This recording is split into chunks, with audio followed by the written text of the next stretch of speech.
आज के इस लोकतंत्र सेनानियों के सम्मान समारोह एवं संविधान हत्या दिवस के अवसर पर इस कार्यक्रम में मंच पर विराजमान लोकतंत्र सेनानियों प्रदेश के अध्यक्ष और राज्यसभा के सांसद, आप सभी के प्रिय सम्माननीय राजेंद्र गहलोत जी,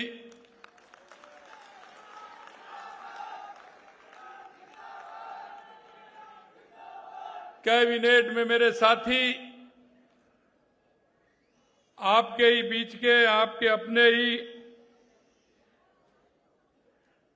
विधि मंत्री श्री जोगाराम जी पटेल साहब,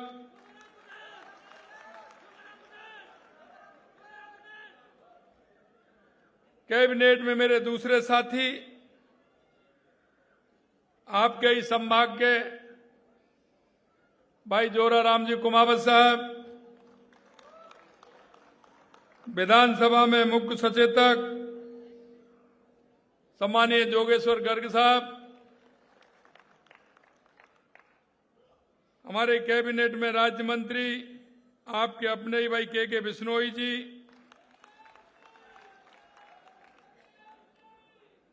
हमारे जोधपुर के लोकप्रिय विधायक अतुल बंसाली जी, सूरसागर के विधायक देवेंद्र जोशी जी, शेरगढ़ के विधायक भाई बाबू सिंह जी,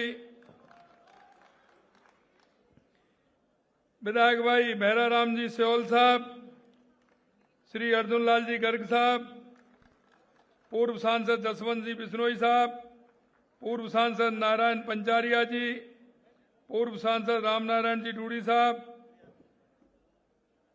जेडीए के पूर्व अध्यक्ष भाई महेंद्र सिंह जी राठौड़ साहब, महापौर दक्षिण सुश्री वनीता सेठ जी, हमारे प्रदेश के महामंत्री, पूर्व महामंत्री और प्रभारी जगवीर छाबा जी, पार्टी के जिलाध्यक्ष भाई राजेंद्र पालीवाल जी, दक्षिण के भाई त्रिभुवन सिंह जी, उत्तर की हमारी ज्योति जानी जी, और इस कार्यक्रम में बैठे सभी मेरे लोकतंत्र सेनानी, सभी मेरे भाइयों बहनों, पूजाइयों, बुजुर्गों, नौजवान दोस्तों, इतनी बड़ी संख्या में आज इस कार्यक्रम में आए, सबसे पहले तो मैं आप सभी का वंदन करता हूं, अभिनंदन करता हूं, आप सभी को मैं प्रणाम करता हूं।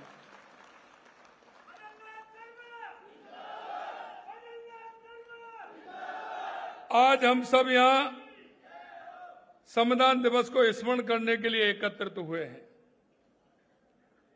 आज 26 जून और गुरुवार है। याद कीजिए 50 साल पहले भी 26 जून और गुरुवार ही था। यह संयोग है, लेकिन 50 साल पहले 26 जून की जो सुबह आई थी, उसमें आपातकाल की कालिक लिपटी हुई थी। आपको हमारे गहलोत साहब ने बहुत बड़े संस्मरण सुनाए, और मैं आप सभी भाई बहनों से कहना चाहता हूं कि जो सामने हमारे लोकतंत्र सेनानी बैठे हैं, इनके पास समय निकाल करके घंटे आधा घंटे आप बैठना। कई लोग कहते हैं, अभी कह रहे थे कि 50 साल इमरजेंसी को हो गए, लेकिन आप याद क्यों करते हैं? अरे कांग्रेस के लोगों, मैं आपको कहना चाहता हूं, अरे इनकी तो पीढ़ियां याद करेंगी। वो याद इसलिए करेंगी कि इन्होंने उस दंश को झेला है। भरी जवानी में जब ये भारत मां का नारा लगा रहे थे, इनको जेलों में ठूस के डाल दिया गया था। अभी बता रहे थे हमारे व्यास जी, दोनों, उनके पिताजी और वो दोनों जेल के अंदर बंद थे। ऐसे कई लोग थे जिन्हें 3 भाई, तीनों भाई बंद हो गए, साथ में पिताजी भी चले गए। अरे उनका परिवार का ख्याल, उनके माता पिता का ख्याल, अरे आपने तो ऐसी दरिंदगी की थी। अगर किसी लोकतंत्र सेनानी भाई का अगर जेल में बंद है, उसकी माताजी का देहावसान हो गया, उनके पिताजी का देहावसान हो गया, या उनके किसी बुजुर्ग का, बाबा का या दादाजी का हो गया, आपने उनको छुट्टी तक नहीं दी कि वो उनका दाह संस्कार करके भी आ जाएं, दाह संस्कार करके भी आ जाएं। क्या ये बात भूलने वाली है? क्या ये उनके बेटे को पता नहीं होगा? आने वाले उसके नाती को पता नहीं होगा? उसकी पीढ़ी को पता नहीं होगा? कांग्रेस के लोग कहते हैं कि ये भूलने वाली बात है। अरे पाप कभी भूला नहीं जाता है। जिस तरह का काम आपने लोकतंत्र को समाप्त करने का किया, लोकतंत्र का गला घोंटने का काम किया, उन लोगों को जो भारत मां का नारा देते थे, राष्ट्रवादी लोग थे, उनको आपने जेलों में ठूस दिया, उनके परिवार की चिंता नहीं की। लेकिन मैं धन्यवाद देना चाहता हूं हमारे उन संघ के सभी कार्यकर्ताओं को, हमारे आरएसएस के सभी कार्यकर्ता, हमारे जनसंघ के कार्यकर्ताओं को। वो ऐसे कार्यकर्ता भी थे जिन्होंने उन परिवारों का ध्यान रखने का भी काम किया था। ऐसे बहुत से लोग थे, पिताजी जेल में चले गए, लेकिन बेटे का दायित्व बन गया कि मेरे पिताजी तो जेल में हैं, मैं क्या करूं। वो डेली सूचना देते थे और जो हमारे सेनानी बंद थे उनके घर की चिंता भी करते थे। लेकिन वो चिंता करते थे, लेकिन आपने देखा ऐसे कितने परिवार थे जिनके बच्चे क्लासों में पढ़ते थे, उनकी पढ़ाई छूट गई। जिन बहनों की शादी होने वाली थी वो शादी की बात करके गए थे, उनकी शादी छूट गई। जिन बच्चों की शादी की बात कर रहे थे, उन्होंने समझा कि पता नहीं जेल से कब आएंगे, उनकी शादियां छूट गई थी। अरे ये कोई भूलने वाला विषय है क्या? ये कोई भूलने वाला विषय है क्या? जिसकी फटी नहीं बेवाई वो क्या जाने पीर पर आई। गहलोत साहब, जब पता लगता आपका, जब कोई परिवार में से बंद होता और कोई इस तरह की घटना हो जाती, आपको ये साधारण लगता है? आप इसे साधारण कहते हैं? आपको अपने आईने में देखिए, देश की जनता से पूछिए कि उसके साथ कितना कुठाराघात हुआ, सिर्फ एक कुर्सी के लिए। आप कुर्सी के लिए क्या क्या कर सकते हैं, ये देश की जनता जानती है। ये देश की जनता भली बात जानती है कि आप कुर्सी के लिए कहां तक गिर सकते हैं। आपने देखा है आज स्टार्ट कहां से हुई है? स्टार्ट इस देश के बंटवारे से हुआ। महात्मा गांधी जी ने कहा था क्या देश का बंटवारा नहीं होना चाहिए। अगर सरदार पटेल देश के प्रधानमंत्री होते तो इस देश का बंटवारा नहीं होता। देश का बंटवारा सिर्फ इस बात पर हुआ था क्योंकि वो प्रधानमंत्री बनना चाहते थे, इसीलिए देश का बंटवारा हुआ। इमरजेंसी इसलिए लगाई की थी कि कोर्ट ने उनके खिलाफ, न्यायालय ने ये आदेश दे दिया था कि वो 6 साल तक चुनाव नहीं लड़ सकती। उनका चुनाव कोर्ट ने निरस्त कर दिया। सिर्फ यही तो था, और बताएं क्या था? आपने सिर्फ राजनीति के लिए और कुर्सी के लिए इस देश को बर्बाद करने का काम हमेशा से किया है, और ये देश की जनता धीरे धीरे आपको जवाब दे रही है और आपका को जवाब मिल भी रहा है। क्या बात करते हैं आप ये कहते हैं ये जनता भूलने वाली नहीं है, जनता भूलने वाली नहीं है। आपने इस देश के कितने प्रदेशों में चुनी हुई सरकारों को बर्खास्त करने का काम किया, जरा एक बार गिनती तो देख ले। क्या आपने कभी सोचा कि देश में चुनी हुई सरकारों को हमने कितनी को बर्खास्त करने का काम किया? 356 का कितनी बार दुरुपयोग किया है? ये देश की जनता हर गलती का जवाब मांगती है और हर गलती का जवाब देना पड़ेगा। मैं आपसे कहना चाहता हूं, आपने जिस तरह से लोकतंत्र के इन प्रहरियों को रौंदने का काम किया। हमने जब हमारी सरकार थी माननीय वसुंधरा जी की, क्योंकि इनकी भरपाई कोई नहीं कर सकता, हमने सिर्फ सम्मान देना चाहा और हमने सम्मान दिया हमारे लोकतंत्र सेनानियों को, क्योंकि उनकी स्थिति जिस तरह से की थी कांग्रेस ने, और जैसे ही हमारी सरकार गई, कांग्रेस की सरकार ने आते ही उनका सम्मान भी बंद कर दिया, सम्मान भी बंद कर दिया। अरे आपको ये तो लगना चाहिए था, आप गलती भी मान रहे हैं। मैं सुन रहा था गलती भी मान रहे हैं कि उस समय गलती की थी। अरे गलती की थी तो फिर हमने उन लोकतंत्र सेनानियों को सम्मान दिया हमारी सरकार ने, आपने उसको क्यों खत्म कर दिया? आपने उनको क्यों खत्म कर दिया? हमारी सरकार आते ही हमने लोकतंत्र सेनानियों को फिर से सम्मान देने का काम किया, और अब की बार हमने तो कैबिनेट की मीटिंग में लिया है, पूरी तरह से पास किया। चिंता मत करिए, कोई बंद नहीं कर सकता, इनका सम्मान बंद नहीं हो सकता।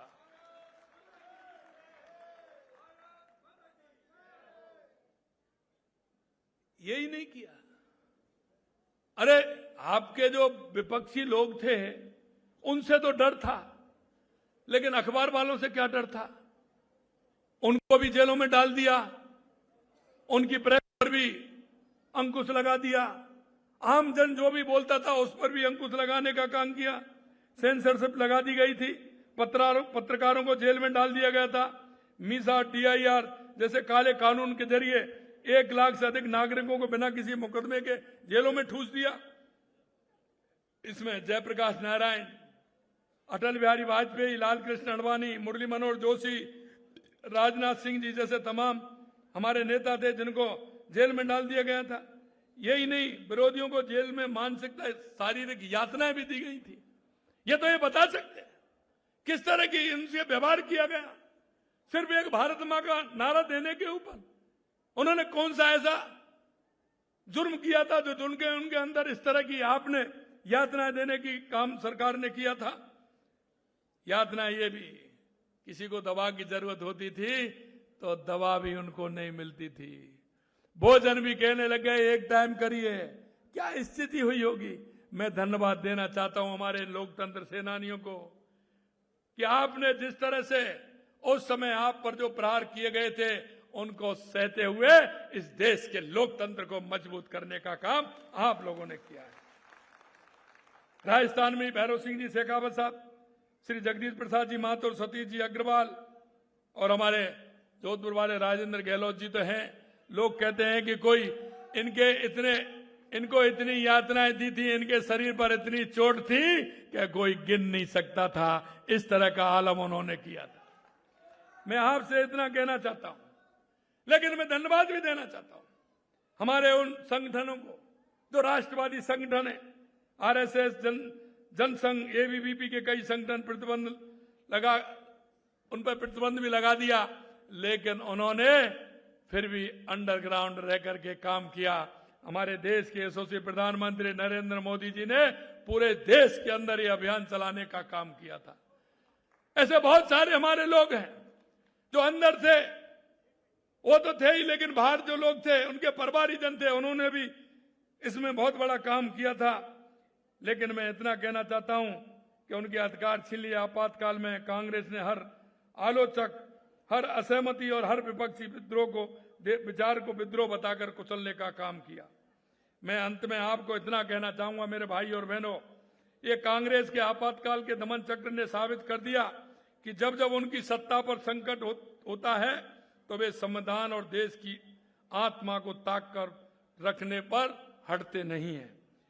आज 50 वर्ष बाद भी कांग्रेस उसी मानसिकता के साथ चल रही है।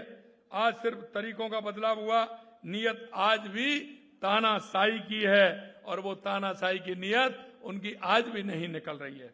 आज भी कांग्रेस शासित राज्यों में कानून की व्यवस्था, हाल ही में वहां विरोध का दमन, धार्मिक तुष्टीकरण किस तरह से चल रहा है। अभी हमारा 23 तारीख को डॉक्टर श्यामा प्रसाद मुखर्जी जी का बलिदान दिवस था। मैं आपसे कहना चाहता हूं, कि श्यामा प्रसाद मुखर्जी जो बंगाल के रहने वाले थे,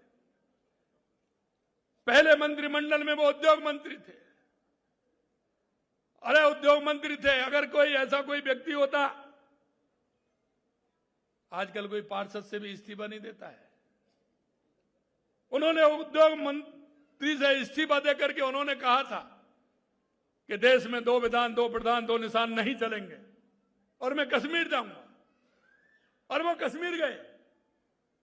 कश्मीर में उनका बलिदान हो गया।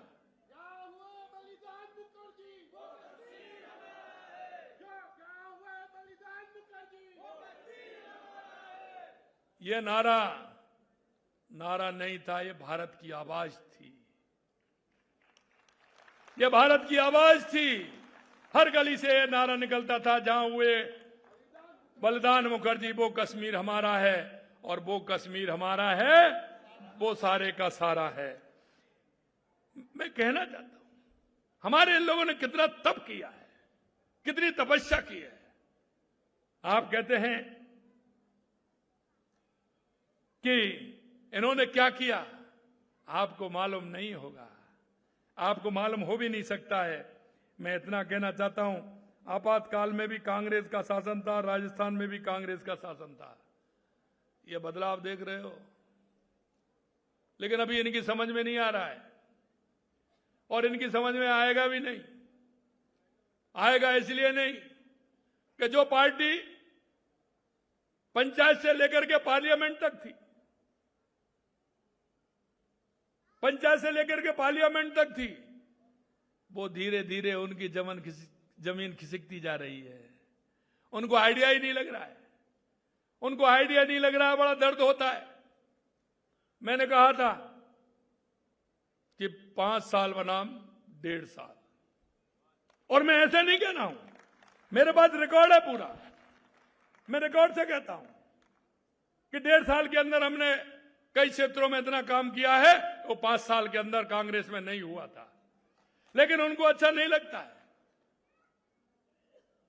उनको अच्छा यह भी नहीं लगता है कि हमारी सरकार जब से बनी है, 7 सीटों पर विधानसभा के चुनाव हुए, 5 जीते। और अभी अभी आपने देखा 15 दिन पहले निकाय और पंचायत के 35 चुनाव हुए, भारतीय जनता पार्टी 27 जीती। फिर कि कांग्रेस वालों को जमीन नहीं दिख रही है, ये समझ नहीं सकते। और इसलिए मैं कहना चाहता हूं कि अभी तो दर्द होगा, ये तो अभी स्टार्ट हुआ हूं, अभी तो दर्द होगा, भयंकर होगा। क्योंकि आपकी सारी बातें आगे भी आएंगी। राजस्थान की जनता को और देश की जनता को जो आपने दिया है, वो देश की जनता आपको छोड़ने वाली नहीं है। आपको एक एक बात का जवाब देने वाली है कि आपने जो किया है वो आपको भरना पड़ेगा। यह भी मैं कहना चाहता हूं। भ्रष्टाचार के मामले में जब भी गांधी परिवार पर आंच आती है, तो कांग्रेस लोकतंत्र के खतरे को बताता है, शोर मचाती है। याद कीजिए, यही भाषा इंदिरा गांधी ने अदालत से अयोग्य घोषित होने के बाद अपनाई थी। आपातकाल में दिल्ली में भी मैंने जैसा कहा कांग्रेस की शासन थी, और अभी आप देख रहे हैं कांग्रेस वाले जा रहे हैं संविधान बचाओ। अरे तुम क्या संविधान बचाओगे? तुमने जो संविधान बनाने वाले का भी सम्मान नहीं किया। बाबा साहब भीमराव अंबेडकर को आपने कभी भी सम्मान नहीं दिया। आपने उनको उसके बाद टिकट भी नहीं दिया, और जब वो निर्दलीय चुनाव लड़े तो आपने हराने का भी काम किया। अगर बाबा साहब भीमराव अंबेडकर जी का सम्मान दिया तो भारतीय जनता पार्टी की सरकार ने दिया। भारतीय जनता पार्टी की सरकार ने बाबा साहब को भारत रत्न देने का काम भारतीय जनता पार्टी की सरकार ने किया। बाबा साहब के पंचतीर्थ बनाने का काम भारतीय जनता पार्टी ने किया। 26 नवंबर को संविधान दिवस घोषित करने का काम भारतीय जनता पार्टी ने किया, जिससे बाबा साहब का सम्मान बढ़ा। 26 नवंबर संविधान दिवस करने का काम भारतीय जनता पार्टी ने किया। ये अब छटपटाहट है, ये डबल इंजन की सरकार है, ये डबल इंजन की सरकार है। और ये डबल इंजन की सरकार रुकने वाली नहीं है। ये मोदी जी के नेतृत्व में डबल इंजन की सरकार चल रही है। 1.5 साल के अंदर राजस्थान के अंदर जिन विषयों को हमने लिया वो आप सभी के सामने है, चाहे वो पानी का विषय हो या बिजली का हो, राज्य के राजस्थान का हो या युवाओं के लिए नौकरी देने का हो, महिलाओं के सम्मान का हो, गरीब के सम्मान का हो। ये हमारी सरकार पूरी तरह से काम कर रही है। कुछ लोग राजनीतिक रूप से चर्चा करते हैं, उल्टे सीधे बयान देते हैं। अरे उल्टे सीधे बयान से पहले ये देख लेना, अगर ये पर्चा नहीं हो तो मैं भिजवा देता हूं। फार्म पौंड खेतलाई 32,164 और 5 साल में 29,443, ये आपका आंकड़ा है। यही नहीं, खेतों में तारबंदी का 2,53,000 और 1,13,000, ये अंतर आ रहा है। 5 साल का है, ये तो मैं 5 साल का बता रहा हूं। अगर वैसा बताऊं तो ये कहीं भी आगे नहीं है। 3 पन्ने मेरे पास हैं। जरा इनका जवाब क्या देंगे आप? आपके पास कोई जवाब ही नहीं है। मैं आपको इतना ही कहना चाहता हूं कि जिस तरह से आपने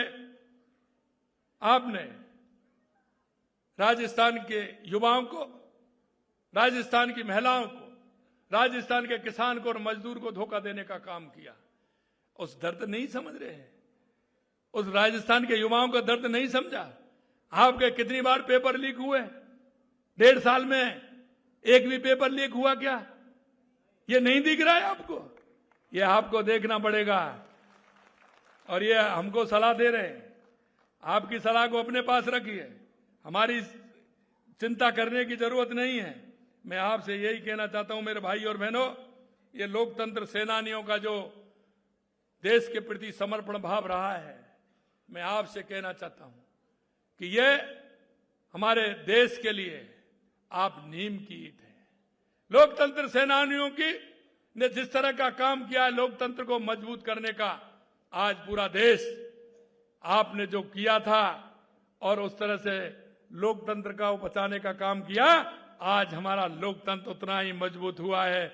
आप सभी को मैं बहुत बहुत शुभकामनाएं देना चाहता हूं, बहुत बहुत बधाई देना चाहता हूं और ये कहना चाहता हूं आपसे कि जिस तरह से इन्होंने हमेशा लोकतंत्र के लिए, हमारे लोकतंत्र सेनानियों ने जो पीड़ा एवं कष्ट सहे, उन्हें भारतीय लोकतंत्र के इतिहास में एक प्रेरणादायी अध्याय के रूप में हमेशा याद रखा जाएगा। लोकतंत्र की रक्षा के लिए उनके त्याग एवं बलिदान के प्रति हर भारतीय के मन में अगाध श्रद्धा और सम्मान है। आइए आज के इस अवसर पर हम सब मिलकर संविधान लोकतंत्र की रक्षा का संकल्प लें और हम सभी ये प्रण लें कि लोकतंत्र, संविधान और स्वतंत्रता की रक्षा के लिए सतत प्रयत्नशील रहेंगे। और मैं इतना और कहना चाहता हूं, आगे आने वाली जो हमारी पीढ़ी है, इसको भी हमें बताना है कि लोकतंत्र के मायने क्या होते हैं। क्योंकि इस देश की आजादी के लिए हमारे उन महापुरुषों ने, हमारे उन वीर सपूतों ने जिस तरह का अपना बलिदान देकर के हमारे देश को आजाद कराने का काम किया। मित्रों, इस देश हजारों सालों की गुलामी का दंश झेला, हजारों सालों की गुलामी का दंश झेल रहा था। कभी हूण आए, कुषाण आए, कभी इस्लाम आए तो कभी अंग्रेज आए। लेकिन मैं आपको कहना चाहता हूं, हमारे उन वीरों ने, हमारे उन वीर पुरुषों ने, हमारे उन बलिदानियों ने, हमारे उन महापुरुषों ने इस देश को आजादी दिला करके हम सबको आजाद करने के लिए और हम एक स्वच्छंद काम कर सकें, अपने मन का काम कर सकें, ये आजादी उन्होंने दिलाई और आज लोकतंत्र को मजबूत करने का काम किया। मैं अंत में इतना ही कहूंगा, हमारे लोकतंत्र को मजबूत करने के लिए हम सबकी आवश्यकता है, हम सबकी आवश्यकता है। आपने देखा जल संरक्षण का कार्यक्रम हमारा चला है, उस जल संरक्षण के कार्यक्रम में आप अपना योगदान दें, एक पेड़ मां के नाम में योगदान दें। और यही नहीं, अभी हमारा कार्यक्रम चल रहा है 24 जून से अंत्योदय, दीनदयाल उपाध्याय अंत्योदय संबल पखवाड़ा। और संबल पखवाड़े में हमारे ग्रामीण क्षेत्र के काम हो रहे हैं। हम अंत्योदय के उन कामों को करना चाहते हैं, गरीब के काम को करना चाहते हैं और उनके काम को करके आप अपने पास में, पड़ोस में, अपने वार्ड में, क्योंकि इसके बाद शहरों में भी चलने वाला है। ये अभी ग्रामीण क्षेत्र में चल रहा है, फिर शहरों में भी चलेगा, पट्टा देने का काम भी उसमें होगा। इसलिए मैं आपसे निवेदन करना चाहता हूं, हमारी केंद्र की और राज्य सरकार की जितनी भी योजना है, उन योजनाओं का लाभ हर गरीब को पहुंचे, हर महिला को पहुंचे, हर मेरे बुजुर्ग को पहुंचे, सभी का उसका लाभ पहुंचे। ये मैं आपसे आशा और विनती करना चाहता हूं, जिससे हमारा लोकतंत्र भी मजबूत होगा, हमारा प्रदेश भी मजबूत होगा, हमारा देश मजबूत होगा, हमारा राजस्थान भी उत्कृष्ट राजस्थान बनेगा, विकसित राजस्थान बनेगा और भारत भी विकसित प्रदेश बनेगा। इस बात को लेकर के हमें सब प्रतिज्ञा करना है कि हम हमारे राष्ट्र को मजबूत करने का काम करें। और आप उन युवाओं को अपनी जो लोकतंत्र सेनानियों की जो कहानी है आपसे जो बीती उसको जरूर सुनाएं। इतना ही मैं कहना चाहता हूं। आप सभी को बहुत बहुत धन्यवाद। जय हिंद, जय भारत, जय राजस्थान।